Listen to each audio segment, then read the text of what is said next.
నమస్కారం. దూరదర్శన్ యాదగిరి ప్రేక్షకులందరికీ సింగడిలో భాగంగా ఫినాన్షియల్ లిటరసీ కార్యక్రమానికి స్వాగతం.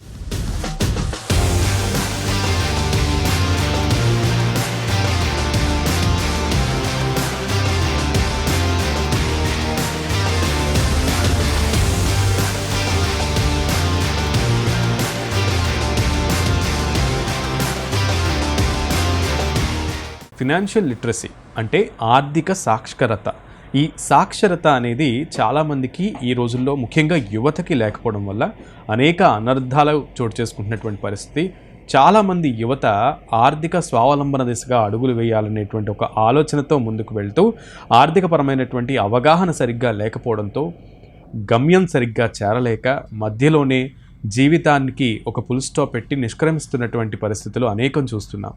సో ఎక్కడ పడితే అక్కడ అప్పు దొరుకుతుంది కదా అని చెప్పి అప్పు చేసేసి అగమ్యగోచర పరిస్థితుల్లోకి వెళ్ళిపోతున్నటువంటి యువతకి ఈరోజు ఒక అర్థం, ఆర్థికంకి సంబంధించిన అర్థం ఏంటి అండ్ ఆర్థిక అవగాహన గురించి ఎందుకు అంత ఇంపార్టెన్స్, దాని గురించి తెలుసుకోవాల్సినటువంటి ఆవశ్యకత ఎంత ఉంది అనే విషయాలన్నింటినీ కూడా ఈరోజు ముఖ్యంగా యువతకి తెలియజేసే ప్రయత్నం చేద్దామన్న ఉద్దేశంతో సింగడిలో ఈరోజు ఫినాన్షియల్ లిటరసీ కార్యక్రమాన్ని తీసుకోవడం జరిగింది. సో ఈరోజు మీకు ఈ ఆర్థిక సాక్షరతకి అవగాహన కల్పించడానికి మనతో పాటు ఉన్నారు Rajyalakshmi garu, LIC financial advisor ఆమె. సో ముందు మేడంకి స్వాగతం తెలుపుతాం. Madam, welcome. నమస్తే. ఎస్, చాలా ఇంట్రడక్షన్ చెప్పాను నేను. బికాజ్ యువత కరెక్ట్గా ఏదో ఆకాశానికి గాలం వేయాలి, లేదా కొండకి నుచ్చన వేసేయాలి, లేదా కొండని ఎంట్రికతో లాగాలి అన్న ఆలోచనతో తమ తమ ఆర్థిక స్థితిగతులను, తమ తమ పరిస్థితులను గుర్తెరగకుండా బ్లైండ్గా ముందుకు వెళ్ళిపోయి బొక్కబోర్ల పడుతున్నటువంటి పరిస్థితి ఉంది మేడం. సో ఈ రోజుల్లో యువతకి ఫినాన్షియల్ లిటరసీ గురించి అవేర్నెస్ అనేది చాలా ఇంపార్టెంట్. సో ఫస్ట్ మిమ్మల్ని ఆర్థిక అవగాహన అంటే ఏంటి అండ్ నిత్య జీవితంలో ఆర్థిక అవగాహన ఉండాల్సినటువంటి ఆవశ్యకత ఎంత, దీని గురించి మా యువతకి. డిడి యాదగిరి ఛానల్ ప్రేక్షకులకి నమస్కారం అండి. ఈ మధ్య యువత డబ్బు గురించి ప్రాముఖ్యత తెలియకుండా వాళ్ళు స్పెండ్ చేస్తూ ఉన్నారండి. ముందు రోజుల్లో అయితే వాళ్ళకి వాళ్ళ ఒక పాకెట్ మనీ విధంగా కనుక వాళ్ళకి అలవాటు చేస్తుంటే కనుక వాళ్ళకి బాధ్యత అనేది తెలుస్తుంది, ఎంత ఖర్చు పెట్టాలి. సో సంపాదన గురించి, సంపాదన ఎంత వస్తుంది, ఖర్చు ఎంత పెడుతున్నాము అనే ఐడియా వాళ్ళకి ఉండట్లేదండి ఈ రోజుల్లో. సో వాళ్ళకి ఏ రకంగా మనము ఈ రూపాయి మన ఇంటికి వస్తోంది, దీన్ని మనం ఏ రకంగా మనం ఖర్చు పెట్టాలి అనే వాల్యూస్ అనేవి తెలియట్లేదండి వాళ్ళకి. సో వాళ్ళకి పాకెట్ మనీ అనే ఒక కాన్సెప్ట్ కనుక పెడితే కనుక, మీకు నెలకి 1000 రూపాయలు ఇస్తున్నాము, ఈ 1000 రూపాయల్లోనే నీ ఖర్చులు ఏముంటాయో అవి నువ్వు తెలుసుకోవాలి, దాని ప్రకారంగానే నువ్వు వాడుకోవాలి. ఆ తర్వాత వాళ్ళు ఆ 1000 రూపాయలకి మించి ఖర్చు ఉంది అని అంటే వాళ్ళకి తెలుస్తుంది, వాళ్ళకి అర్థమవుతుంది ఆ డబ్బు యొక్క విలువ ఏంటి అనేసి. Right madam. అయితే చాలామందికి మీరు అన్నట్లుగా డబ్బు సంపాదిస్తే డబ్బు విలువ ఏంటనేది తెలుస్తుంది. సో యూత్ అయితే నిజంగానే చిన్న వయసులోనే వాళ్ళని లిమిటేషన్స్ అనేవి పెడుతూ ఉండాలి. అడిగినంత ఇవ్వకుండా కొంచెం ఎంతవరకు అవసరం అవుతుందో అంతవరకే ఇస్తేనే వాళ్ళకి దాని యొక్క ఇంపార్టెన్స్ తెలుస్తుంది, ముఖ్యంగా డబ్బు యొక్క ఇంపార్టెన్స్ తెలుస్తుంది. అయితే చాలా సెక్షన్స్ ఆఫ్ సొసైటీలో చాలా సెక్షన్స్ ఆఫ్ పీపుల్స్ ఉంటారు, చాలా సెక్షన్స్ ఆఫ్ ఫ్యామిలీస్ ఉంటాయి. Poverty, below poverty, middle class, lower middle class, upper middle class. So ఇలా అనేక సెక్షన్స్ ఆఫ్ ఫ్యామిలీస్ సొసైటీలో నిమగ్నమై ఉంటాయి. సో ఫస్ట్ మనం సెక్షన్స్ కింద మాట్లాడుకుంటే పోవర్టీ గురించి మాట్లాడుకుందాం. పేదరికంలో ఉంటున్నటువంటి వాళ్ళు ఆర్థిక స్థిరత్వం అనేది కోసమే చాలా కష్టపడుతూ ఉంటారు. ఫస్ట్ వాళ్ళు డబ్బు సంపాదించడానికే కష్టపడుతూ ఉంటారు. అటువంటి వాళ్ళు డబ్బు దాచుకోవాలి అనుకుంటే కనుక సో వాళ్ళకి ఎటువంటి సలహాలు ఉపయోగపడుతూ ఉంటాయి? పవర్టీ, బిలో పవర్టీ లైన్లో ఉన్నవాళ్ళు, వాళ్ళకి డైలీ డబ్బు వస్తే తప్ప వాళ్ళు ఖర్చు పెట్టడానికి ఉపయోగం ఉండదండి. వాళ్ళు బిలో పవర్టీ లెవెల్ ఉంటుంది కాబట్టి వాళ్ళు కొన్ని గవర్నమెంట్ స్కీమ్స్ వాళ్ళు యూటిలైజ్ చేసుకుంటూ, దాన్ని సక్రమంగా వాళ్ళు వాడుకుంటూ, వాళ్ళు అందులో నుంచే సేవింగ్స్ అనేది చేసుకున్నట్టయితే అది కూడా వాళ్ళు వాళ్ళ పరిస్థితి ఏంటి అన్న విషయాన్ని ఎప్పటికప్పుడు వాళ్ళు పిల్లలకి చెబుతూ ఉండాలండి. వాళ్ళు ఏదో ఈరోజు అడిగారు కదా అనేసి మనం ఈరోజు ఈ డబ్బు ఎక్కడి నుంచో తెచ్చేసి వాళ్ళకి ఇచ్చేస్తే వాళ్ళకి దాని విలువ ఏ రోజుకి తెలియదండి. ఈరోజు పరిస్థితి మనకి ఇలా ఉంది, ఈరోజు మనం ఈ పర్టికులర్ స్కీమ్ ప్రకారంగా మనం వాడుకుంటున్నాము, దీన్ని తెచ్చుకుంటున్నాము, దాన్ని మించి ఖర్చు చేశాము అన్నప్పుడు మనం ఇంకొకళ్ళని అప్పు అడగాల్సి వచ్చే పరిస్థితి వస్తుంది. అప్పు ఎప్పుడైతే తెచ్చుకుంటామో మళ్ళీ ఆ అప్పు తీర్చాలి. సో అప్పు తీర్చడానికి మళ్ళీ ఇంకో అప్పు చేస్తామండి. సో దీన్ని ఏమంటాము అంటే మనము ఒక మొత్తం కుటుంబం కలిసి దాని గురించి మాట్లాడుకుంటూ ఉండాలి. ఏంటి మన పరిస్థితి, నాన్నగారు ఇంటికి వచ్చారు, ఆయన సంపాదన ఎంత, అమ్మ ఏం చేస్తోంది, అమ్మ సంపాదిస్తోందా లేదా, అమ్మ సంపాదిస్తోంది అంటే ఆమెకి ఎంత వస్తుంది అనేది కూడా పిల్లలకి ఒక వయస్సు తర్వాత అంటే ఒక 5వ తరగతి నుంచి వాళ్ళని ఎడ్యుకేట్ చేస్తూ ఉండాలి. దేని గురించి ఎడ్యుకేషన్ ఇవ్వాలి, వాళ్ళు అమ్మ నాన్న అన్న తమ్ముడు చెల్లె అనే బంధాల గురించి వాళ్ళకి చెప్పాలండి. ఇప్పుడు ఎలా అయితే నీకు ఎడ్యుకేషన్ అనేది మనకి ఇంపార్టెన్స్, ఏంటా ఎడ్యుకేషన్ సంబంధించింది, నీకు ఇప్పుడు నువ్వు చదువుకోవాలి నాన్న, దీని గురించి మన నాన్న కష్టపడుతున్నారు, అమ్మ నాన్న గురించి చెప్పాలి, నాన్న కూడా అమ్మ కష్టపడుతోంది అన్న విషయాన్ని పిల్లలకి చెప్పాలి. మళ్ళా అదే పెద్దవాళ్ళు, అదే అమ్మాయి అవనియండి అబ్బాయి అవనియండి, అందరికీ కూడా చదువు ఒక ఇంపార్టెన్స్ చెప్పాలి. ఎప్పుడైతే చదువు గురించి వాళ్ళకి ఇంపార్టెన్స్ తెలుస్తుందో, నాన్న ఫలానా వాళ్ళు చదువుకొని వాళ్ళ లైఫ్ స్టైల్ మార్చుకున్నారు అంటే ఒక పావర్టీ లెవెల్లోంచి మన స్టాండర్డ్ ఆఫ్ లివింగ్ అనేది పెంచుకోవాలి. సో ఎలా పెంచుకోవాలి, ఈరోజు మనం గవర్నమెంట్ నుంచి ఏదైతే స్కీమ్స్ తీసుకుంటున్నామో, మీరు చదువుకున్నట్టయితే మనం ఈ గవర్నమెంట్ స్కీమ్ ఇంకొకళ్ళకి ఇవ్వచ్చు.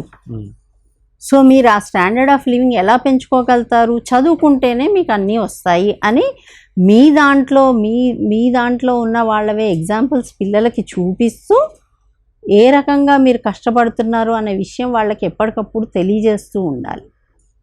రైట్ మేడం, అయితే పోవర్టీ గురించి చాలా చక్కగా చెప్పారు. మిగతా మన మిడిల్ క్లాస్ దగ్గరికి వెళ్ళే ముందు ప్రతి అంశానికి కూడా వాంటెడ్ అన్వాంటెడ్ అని ఉంటాయి. సో అవసరం అనవసరం. సో అవసర ఖర్చుల కంటే ఈ రోజుల్లో అనవసర ఖర్చులు ఎక్కువైపోయినటువంటి పరిస్థితి. సో చాలామందికి ఈ నీడ్స్కి వాంట్స్కి ఉన్నటువంటి డిఫరెన్సెస్ తెలియట్లేదు. సో దానికి ఆ వ్యత్యాసం గురించి చెప్పండి. మొదట అవసరం, నీడ్స్, ముందు మనకి ఫుడ్, క్లాతింగ్, షెల్టర్ అనేవి 3 బేసిక్స్ అండి. ఈ 3 అయిన తర్వాతనే లగ్జరీ అని అంటాం. సో ఫుడ్ లేనిదే మనకి జీవితం ముందుకు వెళ్ళదు. సో ఈ 3 ఇప్పుడు ప్రపంచం ఎటువైపు వెళ్తోంది, అనవసరం ఖర్చులు. అంటే దాన్ని పోస్ట్పోన్ చేసుకోవచ్చా చేసుకోకూడదా, పోస్ట్పోన్ చెయ్యొచ్చు అనే విషయాన్ని మనకి క్లియర్గా మన కుటుంబ సభ్యులతోటి వాళ్ళకి వివరంగా చెప్పాలండి. కూర్చోపెట్టుకొని వాళ్ళకి చెప్పాలి, ఏంటి ఇది అవసరమా అంటే. సపోజ్ ఎగ్జాంపుల్, మన పక్కన ఉన్న క్లాస్మేట్ని చూసి నేర్చుకోవడం అనుకోండి, లేదా ఐఫోన్ కల్చర్ అనుకోండి, ఏదో మొబైల్స్ కొనుక్కుంటాం. సో మన దగ్గర ఐఫోన్ ఉంటేనే మనం ఈ సమాజంలో బతుకుతాము అని ఎప్పుడైతే ఆ మైండ్ సెట్లో ఉంటారు కదండి, ఆ మైండ్ సెట్లో నుంచి మన ఫోన్ అనేది జస్ట్ కమ్యూనికేషన్ అండి. ముందు మనకి ల్యాండ్లైన్ ఉండేది, దాని తర్వాత మొబైల్ ఫోన్ వచ్చింది. మీరు ల్యాండ్లైన్లో ఉన్నప్పుడు ఇంటిల్లి పాది ఆ ల్యాండ్లైన్ దగ్గరికే వచ్చి మాట్లాడాలండి. ఇప్పుడు ఎప్పుడైతే మీకు ఫోన్స్, ఓకే మొబైల్ వచ్చింది కానీ బేసిక్ నుంచి హై ఎండ్ దాకా వచ్చింది.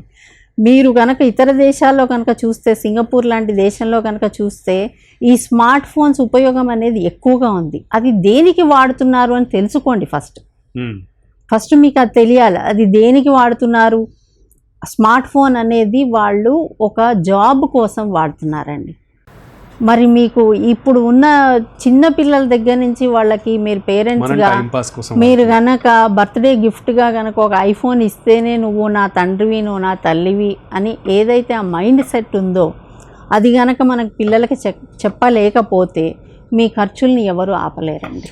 ఆకలి అనేది అందరికీ సర్వసాధారణమైనటువంటి విషయం.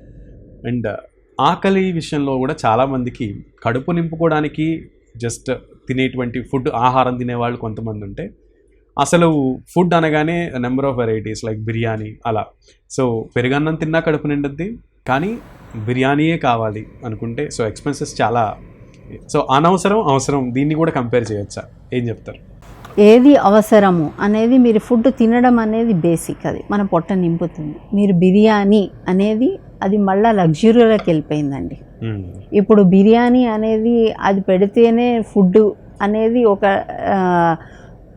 కాన్సెప్ట్ లాగా, ఓన్లీ హైదరాబాద్ బిర్యానీ టైపు అవన్నీ కరెక్ట్ చాలా ఫేమస్ అండ్ చాలా పాపులర్ అయిపోయాయండి. అదే కాకుండా బిర్యానీ కాకుండా కాఫీ, నువ్వు రోజు దైనందిన జీవితంలో తాగేది ఒక చిన్న cup of coffee or tea. మీరు ఇప్పుడు బయట వెళ్ళి చూస్తే మీకు ఓన్లీ కాఫీకి ఒక డిఫరెంట్ స్టోర్స్ ఉన్నాయండి. సో మీరు పెట్టే ఒక 10 రూపాయలు ఒక బండి దగ్గర తాగినా ఒకటే అవుతుంది. అదే మీరు కనుక ఒక కాఫీ షాప్లోకి వెళ్ళి కాఫీ తాగితే కనుక అది ఒక 1000 రూపాయలకి స్టేటస్. కరెక్ట్. సో మీ స్టేటస్ బట్టి మీ కాస్టింగ్ అనేది పెరుగుతూనే ఉంటుందండి. దానివల్ల మీకు ఏమైపోతుంది, ఖర్చు అనేది మీ సంపాదన మించిన ఖర్చులు పెరిగిపోతున్నాయి. అది మీ పరిధిలో లేకుండా అవుట్ ఆఫ్ కంట్రోల్ అయిపోతుంది. సో ఎప్పుడైతే మీకు అవుట్ ఆఫ్ కంట్రోల్ అయిపోతూ ఉంటుందో అండి, అప్పుడు మీకు అది టెన్షన్గా, ఫ్రస్ట్రేషన్, స్ట్రెస్ అవుతుంది. ఆ స్ట్రెస్ ఏమైపోతుంది అంటే పిల్లల్ని కొట్టడం, పిల్లలని కొట్టడం. సో ఇవంతా ఒక ఫ్రస్ట్రేటింగ్ ఇష్యూస్ లాగా పెరిగిపోతూ ఉంటాయండి. అంటే సొసైటల్ ఎఫెక్ట్స్ అనేవి ఒక మేజర్, ఒక సొసైటీకి మనం ఏం చేస్తున్నాం అనేది కాకుండా ఇక్కడిక్కడ కొట్టుకోవడానికే సరిపోతుందండి. ప్రొడక్టివ్ వర్క్ అనేది జరగదు ఇక. మేడం, ఈ విషయంలో అనవసర ఖర్చులకి నియంత్రణ అనేది చాలా ఇంపార్టెంట్. సో నియంత్రణ, నిగ్రహం, కొన్ని పదాలు ఉంటాయి. సో మనిషికి చాలా అత్యవసరమైనటువంటి అంశాలు అవి. సో నియంత్రించడం, ఒక మనిషి తనకు తాను నియంత్రించుకోవడం ఎలా సాధ్యపడుతుంది? ముఖ్యంగా ఇటువంటి అనవసర ఖర్చులు, అనవసర లగ్జీరియస్ లైఫ్ని, లేదంటే మనకి తగనటువంటి వస్తువుల వైపు పాకులాడడాన్ని ఎలా నియంత్రించుకోవాలి? మనకు మనం ఎలా సర్ది చెప్పుకోవాలి? Any option? ఈ నియంత్రణ అనేది ముందు గనక ఒక 20 సంవత్సరాల వెనకాల, కొంచెం వెనకాల 30 సంవత్సరాల క్రితం వెళ్తే గనక అప్పుడు కుటుంబాలన్నీ కలిసి ఉండేవండి. ఆ కలిసి ఉన్నప్పుడు ఏమవుతుంది అంటే, ఇప్పటికీ ఉన్నాయి, మనం కొన్ని కమ్యూనిటీస్లో చూడొచ్చు. సో ఎప్పుడైతే మనం ఈ కుటుంబం నుంచి విడిపోతామో అండి, ఆ పెద్దవాళ్ళ మాట వినాలి అనే కాన్సెప్ట్ ఎప్పుడైతే దూరం అవుతుందండి, అప్పుడు ప్రపంచానికి మనం చాలా రియాలిటీకి దూరంగా బతుకుతామండి. సో ముందు మనం ఒక కంబైన్డ్ ఫ్యామిలీలో ఉంటూ ఒక 10-15 మంది ఉండేవాళ్ళు, 20 మంది కలిసి ఒకటే కింద ఉండేది. ఇప్పుడు మనకి ప్రైవసీ అనేది ఇంపార్టెంట్ అయిపోయిందండి. ఈ ప్రైవసీలో ఏం జరుగుతుంది అనేది ఎవరు చెప్పలేరు. సో ఒక మాట అంటేనే పిల్లలు ఈరోజు అసలు తట్టుకోలేకపోతున్నారు. అలాంటిది నియంత్రణ అనేది అసలు చాలా పెద్ద వర్డ్. సో నియంత్రణ, నిగ్రహం అనేది చాలా అసలు పెద్ద విషయం ఈ రోజుల్లో. ఈ ప్రజెంట్ జనరేషన్లో అది చాలా పెద్ద వర్డ్, కానీ అది చాలా సింపుల్ వర్డ్ అండి. ఎప్పుడైతే నీ సెన్స్ ఆర్గన్స్ అన్ని నీ కంట్రోల్లో ఉంటాయో ఎఫెక్ట్ కావు. అయితే ఇంటికి దీపం ఇల్లాలు, ఇంటిని చూడు అంటే వంటగదిని చూస్తే ఆ ఇంటి పరిస్థితి అర్థం అవుతుంది, ఇలా చాలా సామెతలు ఉన్నాయి. సో అంటే ముఖ్యంగా ఇంట్లో ఆర్థిక స్వావలంబన లేదంటే ఆర్థిక స్థితిగతులని ఈక్వివాలెన్స్ చేయడం, అంటే బ్యాలెన్స్ చేయడంలో ఇల్లాలి పాత్ర చాలా కీలకంగా ఉంటుంది. ఇల్లాలు, గృహిణి, అమ్మ. సో ఈ ఇంట్లో ఉండేటువంటి మహిళలు, ముఖ్యంగా గృహిణులు, ఈ ఆర్థిక స్వావలంబన లేదంటే ఫినాన్షియల్ మేనేజ్మెంట్ గురించి అవగాహన కలిగి ఉండడం ఎంతవరకు ఆవశ్యకత ఉంది అంటారు? ఇల్లాలని చూసి ఇంటిని చూడండి, లేదా ఇల్లుని చూస్తే మీకు తెలిసిపోతుంది ఇల్లాలు ఎలా ఉంటుంది అనేసి. అది చాలా పెద్ద విషయం అండి. ఎందుకంటే ఇప్పుడు రీసెంట్గా ఒకటి 90s కిడ్ అని ఒకటి వచ్చిందండి. ఆ గృహిణి రోజు ఉప్మా చేసి పెడుతుందండి. సో రోజు పిల్లలు చిరాకు చేసుకుంటుంటాడు, భర్త చిరాకు చేసుకుంటూ ఉంటాడు. ఏంటి ఇడ్లీయే పెడుతున్నా, రోజు ఉప్మానే పెడుతున్నావా, ఇంకేం పెట్టావా అని అంటే, ఆ గృహిణి పాపం, మన పరిస్థితి ఏంటి, మన ఇది ఏంటి, నీ సంపాదన ఏంటి, మన పిల్లల చదువు ఏంటి, ఇవన్నిటికీ నేను ఉప్మా చేస్తేనే మనకి కాలం గడుస్తుంది అని గృహిణి చెప్తుంది చూసారా. సో అది చాలా ఇంపార్టెంట్ అండి. ఎప్పుడైతే గృహిణి చాలా నెమ్మదిగా తన భర్త ఏంటి, తన సంపాదన ఏంటి, తన పరిస్థితి ఏంటి, ఫ్యూచర్ గురించి ఆలోచిస్తుంది. కాబట్టి ఆమె ఆ వంట గదిలోనే పొదుపు అనేది స్టార్ట్ అవుతుందండి. ఏ వంట గదిలో ఏదైతే తను చేస్తుందో ఆ వంట గది నుంచి అసలు అదే మేజర్ పొదుపు డిపార్ట్మెంట్ అంటే అదే అండి. సో ఇల్లాలకి తెలిసినంత పొదుపు ఇంకెవరికి తెలియదండి. రైట్, చాలా బాగా చెప్పారు మేడం. ఎందుకంటే డబ్బుని సరిగ్గా నిర్వహించడం అనేది నిజంగా ఇల్లాల చేతిలోనే ఉంటుంది. సో ఆవిడ ఆ రోజు బిర్యానీ కావాలంటే కంపల్సరీ తీసుకురావాలి కాబట్టి సో అదే బిర్యానీ ఆవిడ చేస్తే వేరే రకంగా ఉంటుంది. సో ఆర్థిక స్వావలంబన అనేది గృహిణులు చాలా పర్టికులర్గా నేర్చుకోవాల్సినటువంటి అవసరం ఉంటుంది. పూర్వం చదువులేం లేవు కదా మేడం, అయినా కూడా ఇల్లాలే ఇల్లాలు కానీ లేదంటే ఇంటికి గృహిణులే మొత్తం మేనేజ్మెంట్ అంతా ఇల్లంతా కూడా చక్కదిద్దేవాళ్ళు. కానీ వాళ్ళకి పెద్దగా చదువు ఉండేది కాదు. సో అప్పటికి ఇప్పటికీ కొరవడుతుంది ఏంటి? ఇప్పుడు నిజంగానే అండి, అసలు ఇప్పుడున్న ఫెసిలిటీస్ అసలు చాలా ఎక్కువ అండి.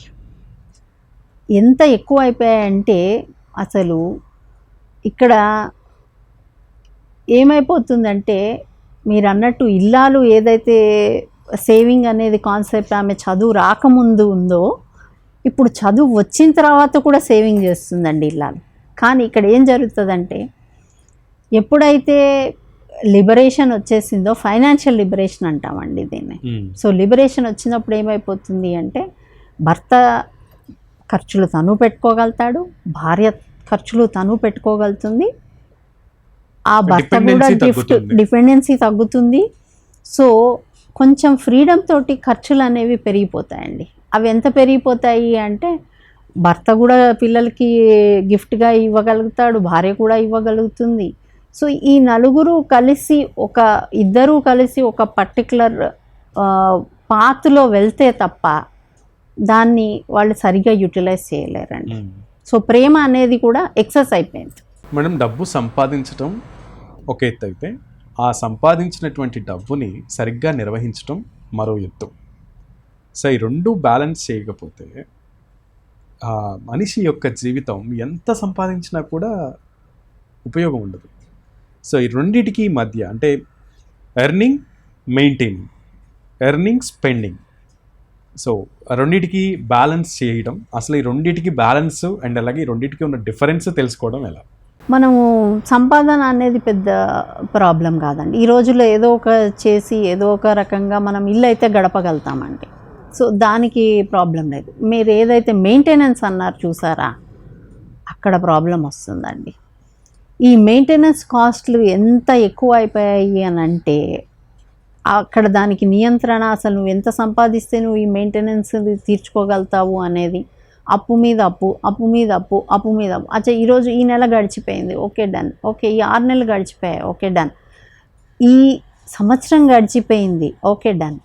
ఏ పాటికి సంవత్సరాలు గడుస్తున్నాయి తప్ప నువ్వు దాన్ని తిరగవేసి చూసి అరే దీన్ని ఎక్కడ మనం దీన్ని కంట్రోల్ చేయాలి, ఇది ఎందుకు ఎక్కువ అవుతుంది అని మనం ఎక్కడ దీనికి స్లాబ్ అనేది పెట్టాలి అనే ఐడియాలో ఎవరు ఉండట్లేదు అసలు. సో దానికి మెయింటెనెన్స్ అంటే నువ్వు ఏ రకంగా ఇప్పుడు ఫ్యూచర్ ఆలోచిస్తావు, ఫ్యూచర్ నీకు దేనికి ఫైనాన్స్ గురించి చదువుతావు, ఫైనాన్స్ గురించి చదివినప్పుడు నీ ఖర్చులు ఏంటి, నీ మంత్లీ ఖర్చులు ఏంటి, నీ సంపాదన ఏంటి, నీ ఖర్చు ఏంటి, అది మిగిలితేనే కదా నీకు సేవింగ్ అనేది వచ్చేది. ఓకే సేవింగ్ వచ్చింది, సేవింగ్ వచ్చిన తర్వాత దాన్ని మరుసటి నెలకి ఉపయోగపడుతుందా, దాన్ని నువ్వు ఏ రకంగా నువ్వు పోస్ట్ ఆఫీస్లో వేసావా, బ్యాంక్లో వేసావా, దాన్ని ఎక్కడైనా ఫిక్స్డ్ డిపాజిట్స్లో పెట్టావా, దాన్ని నువ్వు ఆ డబ్బుని ఇంకొక 2 రెట్టింపు చేసావా, లేక నువ్వు దీనికి అప్పు తీసుకున్నప్పుడు దీనికి ఇంట్రెస్ట్ ఎంత పడింది, దానికి ఒక లెక్క పత్రము. సో ఎక్కడైతే నీకు లెక్క అనేది నీకు లేదు అన్న రోజు నువ్వు అది కుటుంబం అయినా అవ్వచ్చు, సంస్థ అయినా అవ్వచ్చు, ఆ రెండు కూడా ఏదో ఒక రోజు కూలిపోతుంది. ఎస్, ముఖ్యంగా ఇది వరకు మీరు అన్నట్లుగా అన్డివైడెడ్ ఫ్యామిలీస్ ఉండేవి, ఇప్పుడు అన్నీ కూడా న్యూక్లియర్ ఫ్యామిలీస్ అయిపోయాయి. సో జనరల్గా ఇల్లు ఇరకటం ఆలు మరకటం అని ఒక సామెత ఉంటుంది. అలానే అంటే న్యూక్లియర్ ఫ్యామిలీస్ అయ్యే కొద్దీ కూడా ఇంకా చక్కటైనటువంటి అభివృద్ధి చెందాలి, నాణ్యమైనటువంటి జీవనం పొందాలి లెక్క ప్రకారం. యా, కానీ quality of living, standard of living, stability of living మారిపోతుంది. ఎందుకు? స్టాండర్డ్ ఆఫ్ లివింగ్ మారుతోంది, స్టెబిలిటీ అనేది ఉండట్లేదు అని అంటే పోటీతత్వం పెరుగుతోందండి. పోటీతత్వం హెల్తీగా పెరిగితే అది చాలా అన్ని విధాల యూస్ఫుల్. పోటీతత్వం పెరిగినప్పుడు దాన్ని మనం స్టెబిలైజ్ చేయగలుగుతున్నామా లేదా? సో ఆ పోటీతత్వం ఎంత పెరుగుతోంది అంటే అన్ని విధాలా పెరుగుతోంది. ఓకే, పోటీతత్వం పెరిగింది, ఎలా పెరగాలి? ఒక అతను ఒక మంచి ఎడ్యుకేషను, ఒక క్వాలిఫికేషను తెచ్చుకున్నాడు. సో వాళ్ళకి పోటీగా నేను చదవాలి అనేది ఒక హెల్తీ పోటీతత్వం అండి. ఒక పర్టికులర్గా హెల్తీగా పెరగడం వేరు, లేదా నేను ఒక పర్టికులర్ అలవాటు చేసుకున్నాను అంటే, అలవాట్లు అనేవి చాలా ఇంపార్టెంట్. ఎందుకు అనంటే మంచి అలవాట్లు మంచిది. ఒక వ్యసనానికి అలవాటు పడిపోయాను అన్నది అన్హెల్దీ కాంపిటీషన్ అయిపోతుంది. సో ఎప్పుడైతే ఈ అన్హెల్దీ కాంపిటీషన్ అనేది ఎప్పుడైతే పెరిగిపోతుందో, ఒక్కసారి అలవాటు పడ్డారు అంటే నువ్వు దాన్ని మళ్ళీ వెనక్కి తీసుకురావాలి అంటే మళ్ళీ రీహాబిలిటేషన్ క్యాంప్స్ అనేవి పెరిగిపోతూ ఉంటాయండి. మా ప్రేక్షకులకి ఈ ఫినాన్షియల్ లిటరసీకి సంబంధించి మీరు ఏం మెసేజ్ ఇద్దాం అనుకుంటున్నారు? ఫైనాన్షియల్ లిటరసీ ఒక్కటే గుర్తుపెట్టుకోండి, 50-30-20. ఓకే, ఇది నేను ఎక్కడో విన్నాను actually. Nice. Yeah, 50 your needs. ఆ నీడ్స్ ఏంటి అంటే, ఈరోజు మనం సంపాదన తెచ్చేది ఇల్లు రెంట్ కట్టడానికి, ఎలక్ట్రిసిటీ బిల్లు కట్టడానికి, గ్యాస్ కట్టడానికి, తినడానికి, ఉండడానికి, బేసిక్ నీడ్స్. ఈ బేసిక్ నీడ్స్ నుంచి వెళ్ళేది next stage 30 is your wants. మీది ఏదైతే ఒక సినిమాకి వెళ్ళాలన్నా, ఒక మూవీకి, ఒక సినిమాకి కానీ, ఒక షాపింగ్కి కానీ వెళ్ళాలనేది 30లో వస్తుంది. ఔటింగ్ అన్ని, ట్రావెలింగ్ అన్ని. మిగిలిన 20% మాత్రం ఒక ఎమర్జెన్సీ ఫండ్. నీకు ఒక హెల్త్కి ఏమైనా అయినప్పుడు దానికి నువ్వు తీసుకోవాల్సిన అమౌంట్ క్రియేషన్ అనేది కంపల్సరీ. 50-30-20 ఈ ప్రిన్సిపల్ కనుక మీరు అప్లై చేసుకుంటూ ఎవ్రీ టైం మీరు మళ్ళా దాన్ని రివ్యూ చేసుకోవాలి. ఎలా మంత్లీ ఇంత సంపాదిస్తున్నాము, ఇంత సంపాదనలో ఇంత ఖర్చు వస్తుంది, ఇంత అందులో నుంచి మనము సేవింగ్ చేసాము. సో ఈ పర్టికులర్ 1 మంత్లో 2 సార్లు వెళ్ళాల్సిన మూవీ ఒకటేసారి వెళ్తాం. Right, adjustment. ఓకే, ఇది మనకి పర్టికులర్ ఈ షాపింగ్లో నుంచి మనం ఈ 30లో నుంచి మనం కొంచెం డబ్బు ఈ మంత్ సేవ్ చేసాం కాబట్టి మనం 20లో ఏదైతే సేవింగ్ ఫండ్స్ అని పెట్టుకున్నామో ఆ సేవింగ్ ఫండ్లో నుంచి మనం వాడుకుందాం అనే ప్రణాళిక అనేది ఉన్న రోజు ఫైనాన్షియల్ లిటరసీలో టాప్ మోస్ట్లో ఉంటామండి. ఇది ఫినాన్షియల్ లిటరసీకి సంబంధించి అమూల్యమైన ఇంత సమాచారాన్ని మాతో పాటు పంచుకున్నందుకు ప్రత్యేకమైన ధన్యవాదాలు రాజలక్ష్మి గారు. ఇది వాల్టి కార్యక్రమం. సింగిడిలో మరో కార్యక్రమంతో మళ్ళీ కలుద్దాం. నమస్కారం.